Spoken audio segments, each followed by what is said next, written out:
ఆయాసం రావడం, లేకపోతే ఇలా దగ్గు రావడం, నీరసంగా ఉండడం. సో, ఈ సింప్టమ్స్ అన్నీ కూడా అంటే ఒక పర్సన్‌లో వీళ్ళకి ఆస్తమా లేకపోతే రెస్పిరేటరీ అంటే లంగ్స్‌కి సంబంధించినటువంటి డిసీజ్ ఉందన్న ప్రతి ఒక్కరికి ఇవే సింప్టమ్స్ కనిపిస్తాయా? రెస్పిరేటరీ ప్రాబ్లమ్స్ ఏ రకాల రెస్పిరేటరీ ఇన్ఫెక్షన్స్ కావచ్చు, లేకపోతే ఆస్తమా, సిఓపిడీలు కావచ్చు, లేకపోతే చాలా కండిషన్స్‌లో దగ్గు, ఆయాసం ఉంటాయండి.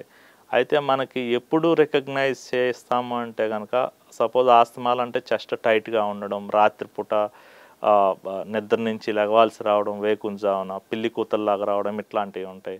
సిఓపిడి అంటే మెట్లెక్కుతున్నప్పుడు ఆయాసం రావడం ఇట్లాంటివి ఉంటాయి. ఐఎల్‌డీస్‌లో ఏంటంటే దగ్గు, ఆయాసం ఉంటుంది. ఏదైనా మనకి ఇట్లాంటి ఇబ్బంది ఉన్నప్పుడు అసలు ఎందుకొస్తుంది?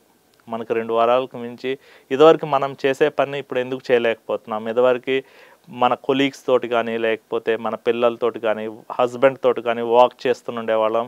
ఈరోజు ఎందుకు చేయలేకపోతున్నాం? ఖచ్చితంగా సంథింగ్ ఈజ్ దేర్, ప్రాబ్లమ్ ఉంది. దీన్ని రెక్టిఫై చేసుకుందాం అని చెప్పి వాళ్ళకి ఆలోచించి కన్సర్న్డ్ స్పెషాలిటీ డాక్టర్స్‌ని గానీ, లేకపోతే పల్మనాలజిస్ట్‌ని గానీ కలిస్తే క్లియర్ కట్‌గా వాళ్ళు ఎర్లీ ఫేజెస్‌లో రికగ్నైజ్ చేస్తారు.